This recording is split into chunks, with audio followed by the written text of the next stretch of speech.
Bienvenue dans Sacrée Sexualité, le podcast où on parle de sexualité, mais pas comme à la télé.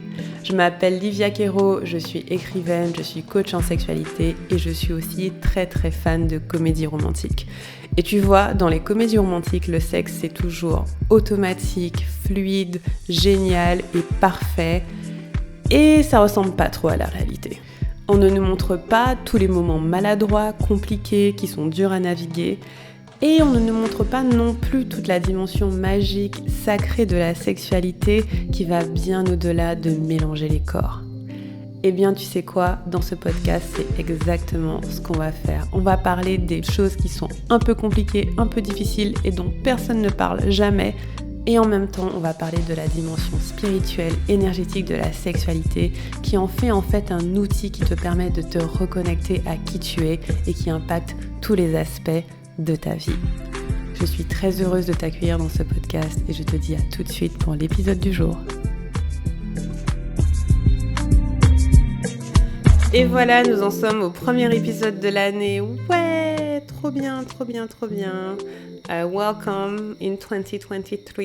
Quand vous écoutez ce podcast, peut-être qu'on sera en 2023, peut-être qu'on sera en 2052, je ne sais pas. Mais en tout cas, quand je l'enregistre, c'est le début de l'année, donc bienvenue à vous. Aujourd'hui, on va parler d'un concept que je répète beaucoup à mes clientes ces derniers temps et je me suis dit je vais en faire un épisode parce que je trouve que c'est hyper important et que c'est une chose dont on parle pas beaucoup. En fait, parce qu'en fait, il n'y avait pas vraiment de mot pour ça. J'ai un peu inventé un mot, mais je trouve que c'est important. Et c'est le concept de l'autoconsentement. Alors, c'est quoi l'autoconsentement ? C'est respecter son propre consentement. Et je trouve que des fois, on le fait pas assez. En fait, je le vois parce que j'ai un programme qui s'appelle Sacrée Sexualité, le programme qui est absolument génial d'ailleurs. Je vous recommande d'aller jeter un œil. Et là, j'ai remarqué que mes clientes, surtout à la fin de l'année, je pense parce que voilà, on a envie d'accomplir certaines choses, on a envie d'arriver à certaines choses, et puis on se rend compte que peut-être c'est plus ou moins facile ou difficile. J'ai reçu plusieurs mails de mes clientes qui disaient cette pratique, j'arrive pas à la faire. Est-ce que je force ? Est-ce que j'essaie ? Là, j'arrive pas à me toucher là. Est-ce que j'essaie quand même d'y aller ? Et à chaque fois, j'étais là, non. Enfin, je veux dire, ton corps, il te dit ce qu'il faut faire. Et je leur répète que le point même de participer à un programme sur la sexualité, c'est d'apprendre à écouter son corps et le respecter. Et donc, à partir du moment où tu fais ça, tu fais ce qu'il faut. Et donc, si respecter ton corps, c'est dire je ne fais pas la pratique, il n'y a pas de problème. Tu fais exactement ce que tu dois faire. Et si respecter ton corps, c'est dire je touche mes seins mais pas ma vulve, c'est parfait. Il n'y a pas de problème. En fait, à partir du moment où tu t'écoutes, tu as tout gagné.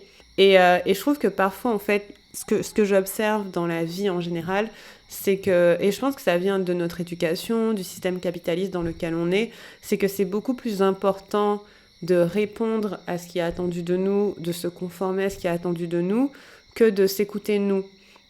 Peu importe que la personne en face soit un prof ou un coach ou notre partenaire ou notre famille, quelque part, même si on essaie de s'affirmer et d'être pleinement qui on est, ça va être beaucoup plus facile de répondre à ce que les autres attendent de nous ou ce qu'on croit qu'ils croient qu'on devrait faire que de s'écouter soi. Et c'est pas vraiment facile d'être en autoconsentement total.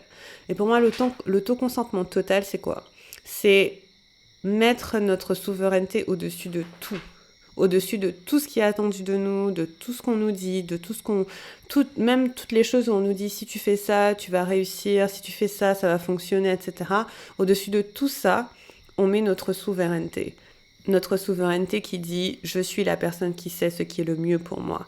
Peu importe ce qui est dit autour de moi, peu importe si c'est ma psy, ma mère, mon père, mon frère, mon enfant, mon mari, ma femme, le prêtre à l'église, nanana. Tout ça, c'est merveilleux, mais la personne qui sait le mieux ce qui est bon pour moi, c'est moi. Et qui sait le mieux ce qui est bon pour moi avec mon corps, avec mon âme et avec mon esprit. Et donc, quand on va pratiquer l'autoconsentement, ça va se voir dans plusieurs aspects de la vie. Par exemple, si j'en parle au niveau de la sexualité, par exemple, ça va ressembler à quoi ? Ça va ressembler à, imagine, tu te donnes du plaisir, tu te masturbes, tu fais une pratique où tu te masses la vulve, voilà, c'est sympathique. Et tu vois que, en fait, pendant la pratique, finalement, t'as plus trop envie. L'autoconsentement, c'est dire j'arrête parce que ton corps a dit non. Ou bien, imagine, au contraire, t'avais pas prévu, mais finalement, t'as trop envie d'aller chercher ton vibro préféré et de te faire kiffer avec ton vibro. Bah, l'autoconsentement, c'est dire oui, je vais aller le chercher parce que j'ai envie. Parce que mon corps a dit oui et parce que j'ai envie. Et l'autoconsentement, par rapport à ton corps, ça peut être j'ai une séance de sport qui est prévue ce soir, je suis crevée, fatiguée, dead, bah j'y vais pas. Parce que je respecte mon consentement avant tout. Mon corps a dit non.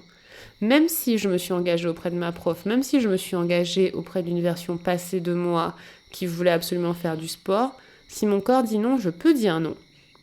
Je choisis de dire non. Et pareil, je peux choisir de dire oui.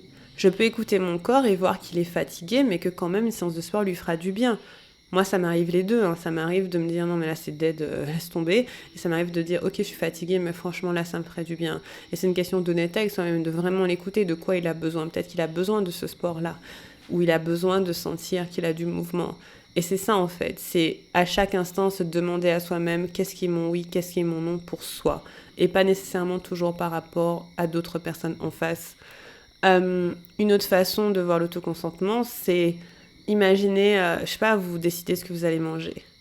Et vous aimez rien de ce qui est au frigo. Bah, l'autoconsentement, c'est de dire, en fait, j'ai rien envie de manger de là, je vais commander à manger ou je vais aller au resto, je sais pas. Ou bien j'ai envie d'un McDo, bah, je vais aller au McDo. Après, le McDo, c'est pas un super exemple parce que c'est pas vraiment bon pour la santé, mais des fois, les frites, elles sont bonnes, on va pas se mentir, tu vois. Et donc, des fois, c'est ça, c'est vraiment se dire, c'est quoi mon oui, c'est quoi mon non pour moi-même, par rapport à moi-même. Et donc, pour moi, c'est la première étape du plaisir, ça. C'est dire oui et non par rapport à soi-même. Mais pour faire ça, il faut quelque part être capable de ressentir ses besoins, de ressentir ses envies et d'être connecté à ce qui se passe en soi. Parce que je sais que c'est pas facile parce qu'en fait, beaucoup des choses qu'on fait, on les fait en réaction par rapport aux autres. On les fait pas nécessairement en pensant qu'à soi. On les fait parce que à l'extérieur de nous, il y a des forces qui font qu'il faut les faire ou ne pas les faire. Et là, avec l'autoconsentement, ce qui se passe, c'est que je deviens une entité moi-même à part entière. Je peux plus me dire que moi, c'est pas grave ou moi, je compte pas. Parce qu'en fait, je m'écoute moi-même. Je suis en relation et en interaction avec moi-même. Et donc, comme je suis en relation avec moi-même, je compte. J'ai de la valeur. Ne serait-ce que pour moi-même. Et donc, j'ai une partie de moi qui va ressentir des choses et les exprimer. Et il y a une autre partie de moi qui va répondre à ça et faire ce que mon corps a envie et besoin. Et après, cet autoconsentement-là, il va se propulser dans la relation, par exemple. Si je fais l'amour avec quelqu'un, avec ma partenaire, mon autoconsentement va devenir le consentement et je vais lui communiquer. Est-ce que je veux être touchée là? Je check avec mon corps. Oui, non. Bah, si c'est oui, ok. Si c'est non, pas ok. Ou est-ce que j'ai vraiment envie de faire l'amour à cet instant-là? Quelque part, avant même de communiquer et de discuter, de dire ah, peut-être que je ferai l'amour et tout. Non, je vérifie dans mon corps. Est-ce qu'on a envie de sexe là? Oui ou non? Et donc, une fois que je le sais de moi à moi, je vais le communiquer. Et très souvent, on va trahir notre propre consentement, on va dire quelque chose à haute voix parce qu'on y croit mentalement, mais ça ne correspond pas à ce qu'a dit notre corps. Et ça, malheureusement, ça arrive assez souvent où j'ai pas forcément envie de faire l'amour, genre j'ai pas un full body yes pour faire l'amour, mais les circonstances sont telles que, ouais, pourquoi pas?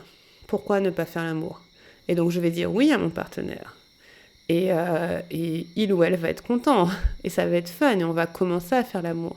Mais quelque part, mon corps avait dit non. Et donc, ça ne veut pas dire qu'on n'aura pas envie après, je sais pas, après quelques caresses ou quoi. Mais mon corps, il n'était pas en consentement. Et donc, j'ai donné un consentement verbal, mais il n'était pas incarné. Il n'était pas dans le corps. Et pour moi, ça fait partie des choses qui sont en lien avec l'autoconsentement. Donc voilà, j'avais juste envie de faire cet épisode parce que c'est un concept dont je parle beaucoup à mes clientes. C'est un petit quickie, il n'est pas très long. Mais rappelez-vous ça, que le premier consentement, le consentement principal, c'est entre vous et vous-même. Et ensuite, c'est génial, c'est open bar. Tout est possible quand on s'écoute soi. Je vous embrasse et je vous dis à bientôt. Salut!